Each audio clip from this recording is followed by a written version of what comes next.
Welcome to the Silicon Fox podcast, where we explore the habits and stories of high performers. I'm your host, Mitchell Eschner. Well, Marina, thank you so much for hopping on the Silicon Fox podcast. Thanks for having me. Well, I always like to start these by just giving you a chance to tell us a little bit about you and what you're working on. I think it sets a nice foundation as we start diving into some of these scientific topics. But if you could just give us a quick rundown, that'd be great. Of course. So I'm the co-founder and CEO of a company called Eli Health. And what we're doing, our mission is to build a real-time interface to the human body, starting with instant hormone monitoring. So how it works, it's a test that you put on your tongue for a few seconds to collect saliva. And then you take a picture with your phone to receive the results directly on the mobile app. So you can think of let's say a smartwatch, but instead of seeing your sleep score or your heart rate, you're seeing hormones in almost real time. So in a few minutes, you're able to see what's your hormonal levels and have insight and recommendations around what you can do to improve those levels. And it's extremely important, hormones, because they play a role across all areas of health.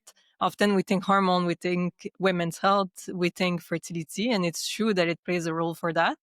But even for women, it touches all area of health, and the same applies to men as well. And so far, we've been in business for about 6 years. A big piece of that was around the R&D, so making that technology a reality through thousands of iterations to make this possibility. And here we are. Amazing. And a bit about you. So you, what were you doing before this, and what kind of led up to this? What was the aha moment for you? What pushed you to doing and working in this space? So my background is in data science. So I have a bias, of course, when it comes to liking having data to make decisions, but realized it was missing when it came to my health. So prior to starting this company, I had another company in the field of AI. So I've been in that space for now more than 10 years and realized that, well, now as we know, AI can apply to so many things, but before starting the company, I was seeing that a big gap was around data, and especially real-time data when it comes to health. I'm a big believer in the opportunities related to AI when it comes to health. However, to really leverage those opportunities, we need to have the data that it's personalized to us and at a frequency that matters.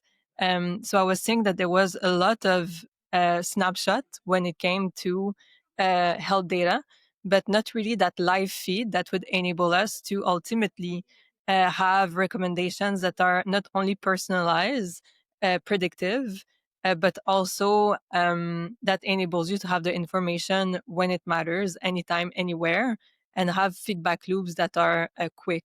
So the company started out of a personal need, and with my co-founder, we realized that we each had a part of the solution and decided to build it, which ultimately took a couple years because this technology didn't exist before. We had to build it from scratch, built our own labs along the way, own manufacturing, all internally to make that technology a possibility with a quite multidisciplinary team across microfluidic, chemistry, AI, hardware, software, and all of that combined together to enable people to test their hormones as easy as they would brush their teeth.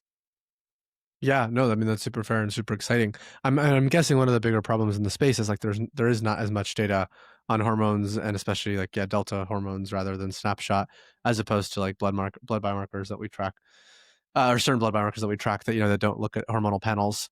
Did you guys in those early days start building your own data sets? How did you go about the fact that there isn't much data, and the reason that technology doesn't exist isn't just feasibility, but also the fact that there's not enough data? So it was interesting because for hormones, there's thousands of research for hormones like cortisol, for example, showing how fundamental that hormone is for various areas of her health.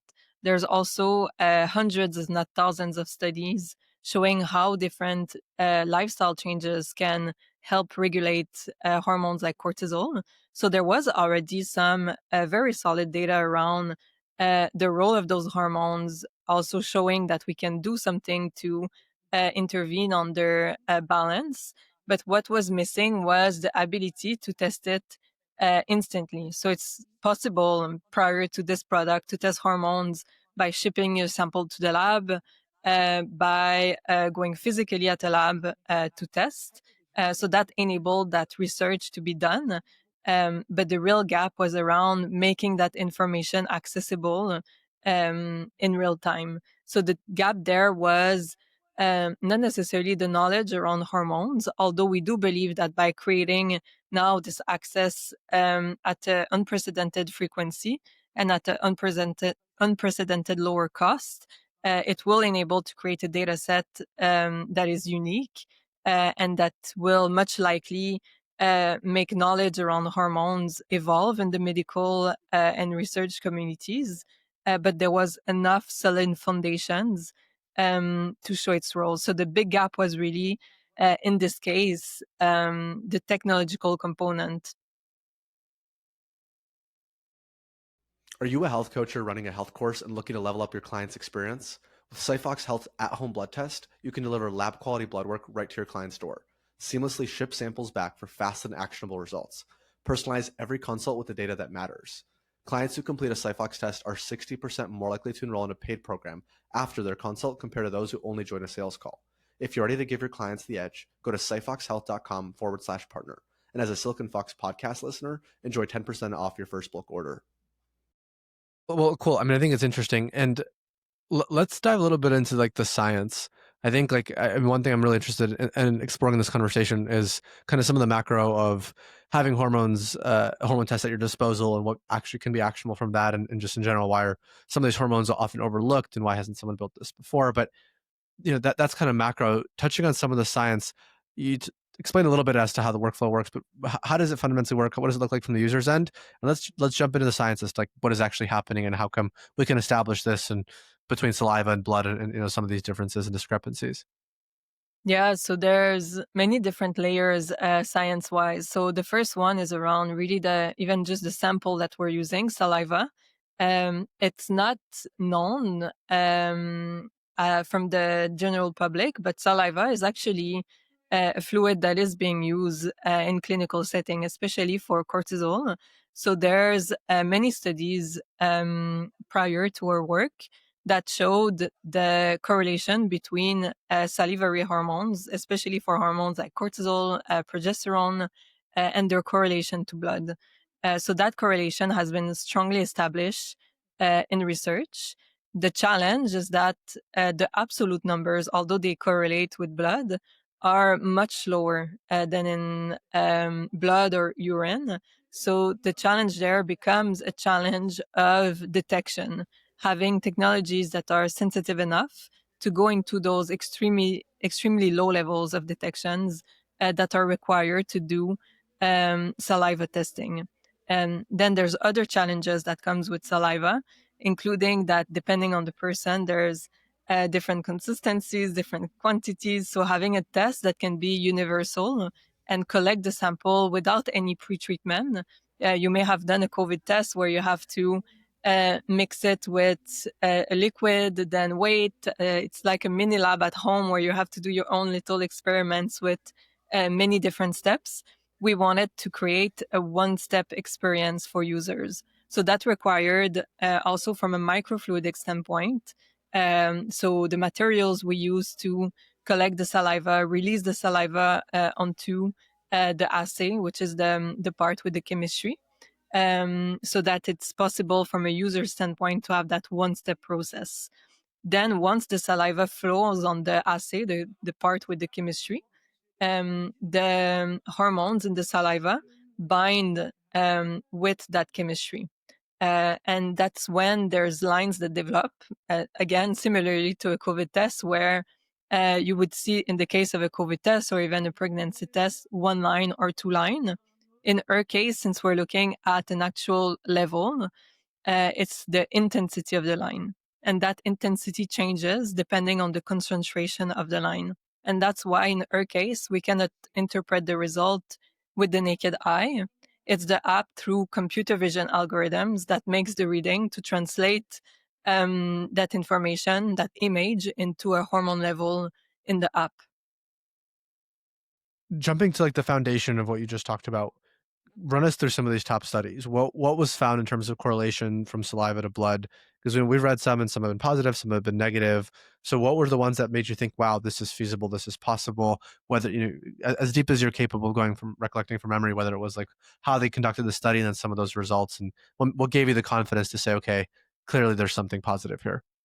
Yeah, so for the studies, and there's some that have been done over a couple decades. So along the way, there's also different type of instrumentation that has been used. So immunoassay versus mass spectrometry, and depending on the type of assays that were used, there are sometimes differences in the results. So when we control for that and look for the, let's say, more modern way of testing hormones, in those cases in saliva, to do the comparison, there's a quite strong correlation. And it's for that reason too that even for diagnosis of certain conditions like Addison's and Cushing's, that physician and endocrinologist are using saliva for those purposes, given it's more readily available Right. than blood. So in her case, we didn't bring the innovation of testing with saliva. That's something that's already being done even in a clinical context that has the most rigorous standard from a clinical practice and regulatory standpoint when it comes to diagnosis. So that's not new. What's new is making that type of analysis accessible in an at-home or actually anytime and anywhere context. What were some of like the most tight correlations? I'm just stuck on this point of like R squared from sweat, from saliva to blood metrics. Like how correlated is it even like in a clinical setting? Thus, then like even if there's no degradation or there's degradation in quality, it's close enough where it's like, okay, wow, this is really correlated to something that is invasive, and now it's just a quick spit, and that's great. The strongest studies are, in terms of correlation, almost perfect. And it's also important to know that in saliva, it's the free portion of those hormones. So when comparing to blood, it's important also to take that into account. But if it's something that your readers are interested in reviewing, we've put together a meta-analysis of all of those studies for different hormones, and that's something we can also make public if someone wants to dig deeper into those differences.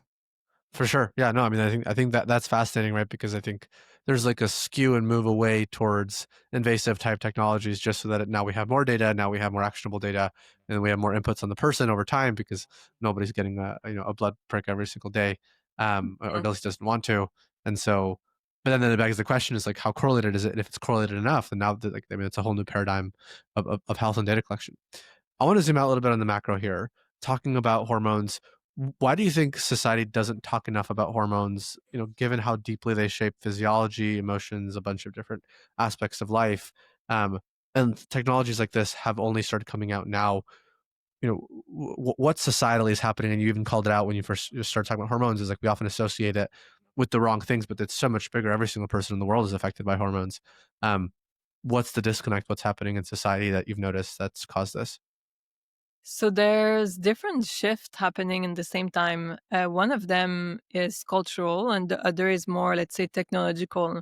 On the cultural side, there is a macro trend of more and more people caring about their health and wellness and longevity, performance, looking into how they can impact their health on a daily basis and proactively. So that has been something that have started to shift over the last few years. It was the case already before COVID, but COVID only accelerated that trend, it seems.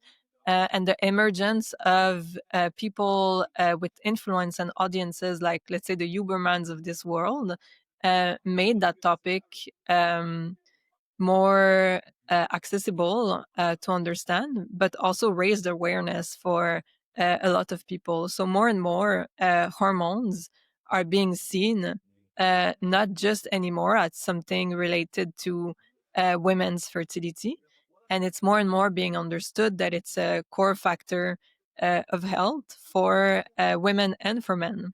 hormones like But cortisol. Oh, yes, go ahead.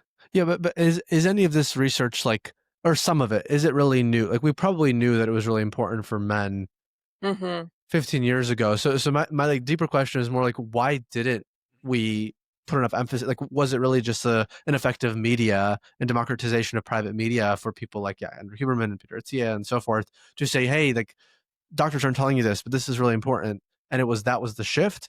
Or was there like just what societal things caused it such that in 2017, we're not having everybody take, a CMP panel every 3 months or so forth and these kinds of things. Um, and like now, obviously, yes, now this shift makes sense. We're seeing it in front of our eyes. I think all of our listeners, that's why they're listening to this, is like there's a clear excitement for this kind of knowledge and taking control of your own health in some capacity. But specifically on the hormone side, it is like kind of a newer push that's like, hey, think about cortisol, think about your like testosterone to cortisol ratio and these kinds of things. What was the new, like, what outside of media, maybe media is the only thing, what did you see that caused this to happen, especially because you guys have been working on this for 6 years now or more? Yeah, so that the underlying research, lots of it. I was mentioning earlier, hundreds, if not thousands, of paper. Many of them date from much longer than Exactly. that. So from a research standpoint, it's not new. It's knowledge that exists for a long time that hormones have that core importance for health. But from a cultural standpoint, and we're seeing this across in many different declination. For example, younger generations that consume less alcohol, people who are looking for ways to socialize outside of uh, alcoholic drinks and food, people who are implementing different protocols for their health, like contrast therapy, sauna and cold plunges frequently. So there's that whole movement, cultural movement around taking care of our health and having ways to measure if it works or not. We're seeing even things like wearables. They have been available for more than a decade, but their adoption is only growing. Companies like Ura, for example, that has seen its biggest growth over the last year or two, but has been around for close to a decade, if not more. It's all of those things that were existing in, to some extent, like the technologies like wearables, the knowledge around health. But there's really, from a cultural standpoint, a big shift, a macro trend that's happening, and that got even more accelerated over the last few years. And that is now, I would say, mainstream. No, for sure. I mean, I think it's super fair. And I think, one big issue that I'm really curious as to how you guys think about, and I think you touched on it a little bit, but I'm curious as to how it incorporates how you build the company. One of the biggest issues from these technologies, and I think this is like relatively common consensus, at least across the top healthcare leaders and people in the space, is like, well, there's some positive to giving consumers decision making and like being the so-called CEO of your own health, but that assumes capability and agency to go do all these things and do your own research and figure out, okay, well, I need this for hormones, I need this for wearable tracking sleep, and I need this for resistance and training. And now combining all this, it's kind of a black box, and it's just a lot of effort and capability. And the second part, that makes it pretty hard is like a lot of the stuff that we see that's kind of in this, well, I don't know, say a lot, maybe half of the stuff that's in this cultural movement, it's not so actionable. And I think you touched on how you guys make your platform actionable, which is trying to what I want to get to. But like, or a Whoop, I think there's now a change and a macro shift to saying, okay, well, either we go clinical and we start, integrating things like CGMs and much more clinical grade tools, and at some point we go to patients and get reimbursement, and that's how you build a really sustaining, net positive, clinically driven product. Because for now, it's beautiful UX, you know, uh, people now care about sleep, great behavior change. But do people do people really get actionable feedback from this? So how do you guys think about this component as like, where does this shift from a nice to have to a need so the data becomes really actionable, whether it's degrees of accuracy in clinical approvals, whether it's the way that you build the UX? How do you think about that in general? What do you think macro about the health and wellness world that's seen this movement that is, not always clinical or not always actionable? Yeah, well, if we take some existing categories, like let's say wearables, that now it's, I've seen data indicating that it's about 50% of US household that owns a wearable. So now we can safely say that it has become mainstream. And we see different perspective around those tools. Some people that say, well, I already know if I sleep well or not. Why do I need data to tell it to me? And what can I do if I see that I sleep well or not? So kind of that perspective of I already know with my intuition, and there's not much I can do anyways. But we also see a lot of people that have seen correlation with their actions and different metrics like sleep score. Um, Countless people that have, for example, stopped drinking because they saw with the data how it impacted their sleep. And there are studies that were published. I don't remember the exact numbers of those, but showing that people who wear wearables like smartwatch do improve their health outcomes over time. So even those technologies that have limited protocol into their apps, mostly providing the data, providing some correlation, but not really like concrete plans around here's what you have to do every day. Even with that higher level, we do see that over time, people tend to adopt a better lifestyle or ones that support better health outcomes for the long term. And now, since they've been around for long enough, we can see that from a public health standpoint, it does bring some positive outcomes. So how do you guys specifically, how do you guys think about this actionable component? Say my cortisol is out of whack. This morning I take a test. How does it become actionable? What is, maybe even interesting, the data science, machine learning component? How do you calibrate models over time to start building analysis? If who even knows, right? If you're giving so much data to a specific person, I'm guessing in most of these longitudinal studies that were done over decades, did they have tens of thousands of samples on one person? Probably not. Right? It's really hard to do, and most medical studies don't. Period. So now, if we do, and we say, okay, well, the cortisol is really out of whack, and midday, which is not great. It should be in the morning. It should be higher, but midday, it's a problem, and we're seeing these trends and these crazy things. How do you guys start to make it really actionable and start to calibrate to specific physiologies and people? Yeah, so the first step is to know your cortisol curve. So very often when we think of cortisol, we think that it has to be low. And that's actually a myth because it has to be higher in the morning. Yeah. There's a cortisol awakening response. So you want your cortisol to be high in the morning and then decrease in the day to reach its lowest point in the evening before going to sleep. That's called the diurnal curve. And we want that optimal shift of high in the morning and going back low in the evening. But for some people, and depending on how they react to different stressors, and if those stressors are acute versus chronic, some people have cortisol that becomes elevated, so high in the morning, but it stays low throughout the day. And some people have curves that become blunted, where it's too low in the morning, actually, and stays lower in the day. So each of those patterns are associated with different symptoms and different potential risk for health. But the good news is that there's also different actions that can be done for each of them. And that ties back to the existing studies where the cortisol rhythm and cortisol diurnal curve is something that is known in the literature for a long time. And there's various research that tested different intervention as simple as 20 minutes in nature or light exposure, exercise, different timing of exercise, different intensity, breath work, meditation, to see how those different interventions can impact cortisol levels and help bring that optimal shape. So what we're doing in the app is leveraging that existing research. And once we know what's your cortisol rhythm, we do recommend some of those different actions so that people have the ability to test it. And most importantly, see if it works for them or not. Because what we're seeing is that the same interventions can create different results for different people. How many of these do you see that are clinical versus lifestyle? Because it's fascinating that we're starting to get more and more lifestyle data and establish actual relevance with, like, if I did reset my circadian rhythm and did morning light exposure, it affected my cortisol in a certain way.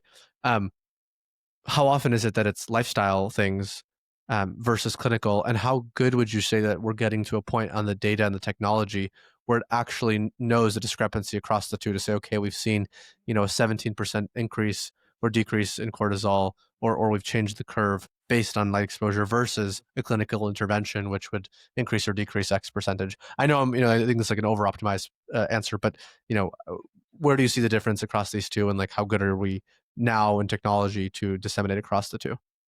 So if we speak of cortisol, there's some conditions that require clinical intervention. So Cushing's, Addison's, where it's levels that are constantly high or constantly low in a way that's really related to a condition and that can be diagnosed and that require medical intervention. But this is a very small portion of the population, very, very small. So for the rest of the people who experience cortisol levels that are not optimal, and it's about 1 in 3 people that will experience that.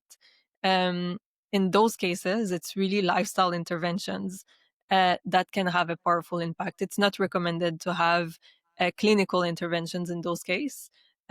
So in those cases, it's really about the behavior changes, the actions that can be done from a lifestyle standpoint. And there's also to the disposition of people in that lifestyle bucket, supplements, which would be a next step after lifestyle interventions. And many have been shown to have a potent impact on cortisol.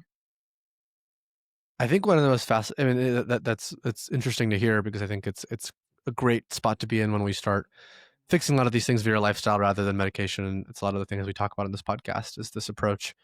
Um, would you overall in society? I mean, it seems like you have a good bit of data on this, and so I'm curious as to how you guys have analyzed it. Are we living pretty out of sync with our biology? Like modern lifestyles constantly break a lot of these hormone cycles.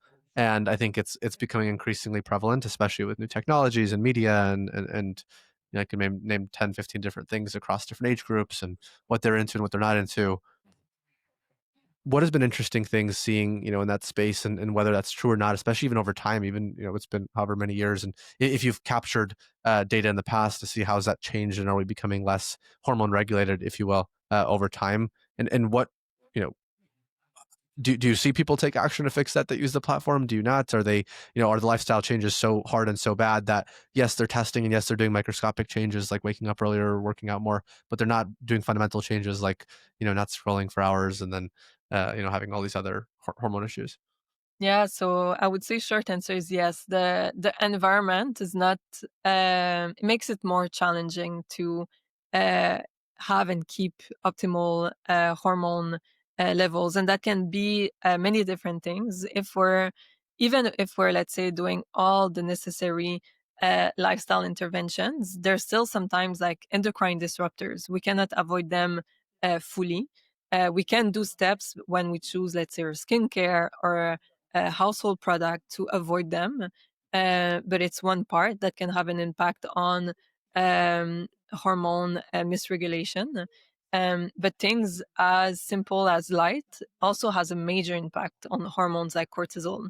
And if we start the day, let's say if it's dark, we're not having the necessary light exposure, then we're going at the office with full light blasted up until late at night, that we're coming back at home, being on the computer, on the phone. That's a perfect recipe to dysregulate the circadian rhythm and the cortisol rhythm. And there's some low-hanging fruits there. For example, luminotherapy in the morning, keeping it accessible. So while you have breakfast, for example, it's on. And at night, the same, having lights that you can dim. At my place, it's automatic. Don't have to think about it. It dims automatically throughout the night. The temperature shifts as well to be warmer as the day progresses. And same on the computer. Of course, the night shift, I put an extra layer of night shift with an add-on that's called the Flux to put it even more warm. So there's different ways like that we can continue to go on with our life. As a founder, I cannot stop working at 5 p.m. So I do work late, but I do it in a way with light, to give that specific example, that supports my circadian rhythm and cortisol balance. What do you think of some of these new technologies that come out that are claiming, I think they're very early, to track cortisol continuously and non-invasively via wearables and wrist or wherever else they're placed? How does that play into this ecosystem? And I think we're like stuck too much on cortisol, so we can like zoom out into other hormones as well. But how do you think that plays a role into the broader kind of ecosystem in this space? Yeah, it's a fascinating space. And when we started the company initially, our first iteration was a patch. And for different reasons, we decided to do the current format that we have through thousands of customer discovery calls and different factors being put in consideration, including accessibility, the cost of it. So it's a fascinating space. It will take many years before those technology reach the market, but we do believe that one day it will be the case. And some of them use interstitial fluid, some of them use sweat. There's many different ways. Even I've seen some that use a continuous sensor in the mouth. So there's really different ways that we can measure biomarkers, including urine, to have that data. So I believe that the more option is the best, but there's still a long way before they reach the market. But even in those cases where they use fluids that are, let's say, less used, like sweat, there's some early promising data on its correlation with blood, much less than in saliva that has been established. But I'm excited to see those paper being published in the next few years. Yeah, I mean, I think we're going to live in quite the interesting world. I'm trying to understand also a little bit of this data question, because a lot of this, we're kind of bouncing back and forth here, but we talk a lot about data in both how you guys build things and how you collect things and how other companies will do in the future, and we'll see some of these papers published in this space. What are some of the biggest flaws that you've seen in this space about data? And it seems like there's a lot of data collection across different hormones, or at least metabolic health for sure. Um, what are some of the biggest flaws? I know that like a lot of physicians and people that work with data, um, one of their biggest call outs is like gender disparities, unproportional race disparities, and then it's difficult to build models because they're really skewed based on different, physiological composition. So, what are some of the things that you found, and how have you gone about mitigating some of that? Just because if it doesn't exist, it's kind of hard to just go and collect it and build it. Yeah, well, one of the major gaps is around women's health. Up until not so long ago in history, women were not included in even clinical trials. And part of the reason, if we put aside um, any social aspect, let's say, um, from a biological standpoint, one of the arguments was that it's too complicated to include women because there's a cycles, because hormone fluctuate a lot. So instead of controlling for hormone and being able to see well how it correlates different drugs, for example, does it impact uh, when we take it across the menstrual cycle? Does it have different results? We didn't have none of that data, and instead had clinical trials that were done on one gender, but then drugs that were adopted by both genders. And we saw that in some cases, what is good for one is not necessarily good for the other. So that was a major gap, and more it's being solved with emerging technologies and companies that are solving that gap. But it's still a long way to go. Yeah, I mean, I think that's a really big call out, and it's just important to be said, um, because obviously it hinders data quality, but it is also it makes sense as to certain components of it as to why you wouldn't want to contaminate certain data sets and then make them balanced. Um, Mm. Looking kind of forward and looking out into the future, what are some of your takes on the space? I mean, how does this all evolve? And do we get to a point, maybe an interesting point, especially as a founder, like we're starting to preemptively quantify burnout and say, we're on this trajectory? Because like one thing that's really hard is like making it really like really deep on the application layer, because there's not enough inputs, right? Even Mm. if your guys' technology can say, oh, maybe you should, do 15 more minutes in the morning, or these kinds of things. Well, it gets really hard because like, oh, you don't know this person's lifestyle, or they're using Whoop for sleep, and like Whoop tells them to sleep, and then you tell them this, and yeah, I think there's this massive consolidation right now, and everyone's trying to aggregate data into their platform so that they're the operating system, and Whoop now has labs, and Aura has labs, and everyone's doing all these things. So it makes sense that everyone's trying, but where does it actually end up? I think like one of the fun things to hear is from founders in the frontier. Um, do we get to a point, where we can start quantifying burnout or like social battery or like these kinds of things to say like, hey, your optimal time for you to be equally balanced but equally socialized, but not too much for someone like you based on your hormones and based on different markers is 2 hours and 57 minutes. This is just kind of some ideas, but where do you see some of this space happen? Yeah, well, on quantifying burnout, to some extent, that's something we can already do with cortisol. I was referring to the blunted cortisol curve, where instead of having that nice peak in the morning, it stays low. So that blunted curve, cortisol that stays relatively flat, is an early sign of burnout. So that's something we saw very often, actually, including with founders and people under lots of demands, where they would imagine their cortisol levels are high. But where very often what we see is the opposite, levels that become flat, and that's an early sign of burnout. So it becomes kind of a dashboard where you can see when that's happening and you can recalibrate properly. So we're already there to some extent, but to your point around the broader space, I do believe that consolidation will eventually be inevitable. Right now, what makes it more challenging is that bringing such technologies on the market requires very specific expertise and takes a lot of time and capital. So to take the example of our technology, it was close to 6 years of R&D, building our own labs, own manufacturing, and then you have companies, let's say like Ura or Whoop, that focuses on a very different hardware. Not the same expertise at all, not the same operations at all.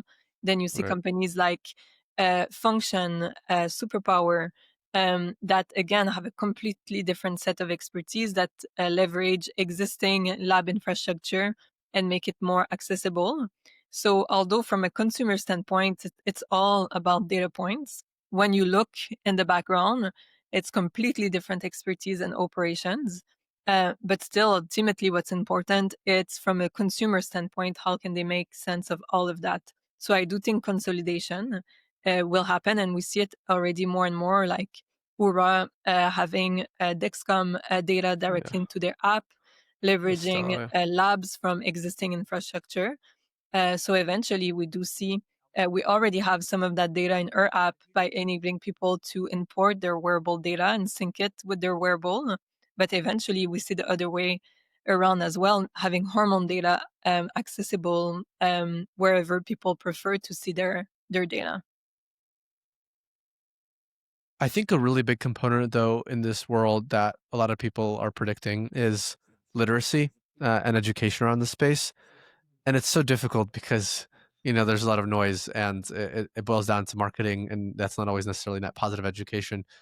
What do you recommend to consumers when their goal is to be healthier and they want to be educated, but of course they're being marketed by all the companies that want to sell them the product, and it's not necessarily always net positive. Sometimes it is, and often it is in the space, but in the cases that it's not, it can really skew issues. Um, how do you think about literacy? How do you think as a company, as a founder and CEO, to think about educating the masses across what's actually important and really breaking through a lot of the noise? Yeah, so from a consumer standpoint, it can start feeling a bit overwhelming. There's information all over the place, and it's hard to know what to prioritize. So first, seeing the source of that information, it's produced by whom, who's behind those companies? Is there some physicians associated with the company? What's the expertise of the people in the company to pay attention to that? But if we take a further step back, what I like to say is to approach it kind of like a pyramid, and lifestyle will always be at the base. There's no supplements that can be a magic pill and compensate for things like lack of sleep, lack of exercise, poor nutrition. So if there's doubt, always focusing on those And even in those category, I would say it's better to first focus on optimizing that. First step is always to, let's say, for sleep, to prioritize that. For exercise, it can be complicated sometimes because it's not just about doing more exercise. In the case of, let's say, burnout, doing high intensity exercise can actually be detrimental sometimes. So really trying to go deeper into each of those core categories to nail down a protocol that works for you would have the most impact. And that's again something that has been shown in literature again and again. And that's where having the data, as people experiment those different things, can enable people to make sense of it. Because it's easy to listen to a lot of information, but then to understand what works for you or not, that's where having feedback loops with actual data can enable you to see what's working or not, and to build a protocol that you can eventually stick to and that becomes almost like a second nature instead of a load that you need to figure out. Yeah, that's super fair. I mean, I think that's great advice, especially in the protocol component, because it gets so difficult if you're not staying consistent. I guess what's difficult in the counter arguments of protocol is when the new and best thing comes out and something in your protocol is debunked. What do you do and who do you trust? And obviously, it's difficult. Um, kind of wrapping up here. What are some of your most exciting and biggest predictions in the space? It can be specific to you guys, maybe something new that you guys are working on, or even in the broader space in hormone tracking and overall the health and wellness industry. What are you excited to see? What do you hope to see if you don't know if it's coming? These kinds of things. Would love to know. Well, what we're excited to see and what we're working towards is that real-time interface to the human body, having eventually the possibility. And right now we do it for a few biomarkers, but on our roadmap is more and more biomarkers, and having that possibility to have that real-time feedback loop across various aspects of health. That's not something that will take a few months. We're speaking about a multi-year project to be able to have that visibility in real time across various areas of health. But I think it's a inevitable future, regardless of how long it takes, with the different macro trends and progress that are happening from, yes, a sensor standpoint, but also from an AI standpoint.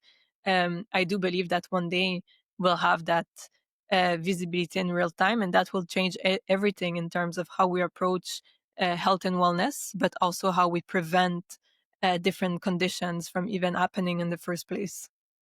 Yeah, that's super fair, and I think it's an exciting future that a lot of people are building towards, and hopefully a few of them break through. Well, Marina, thank you so much for hopping on the Silicon Fox podcast. It's been a pleasure. Well, thanks for the invite. Awesome.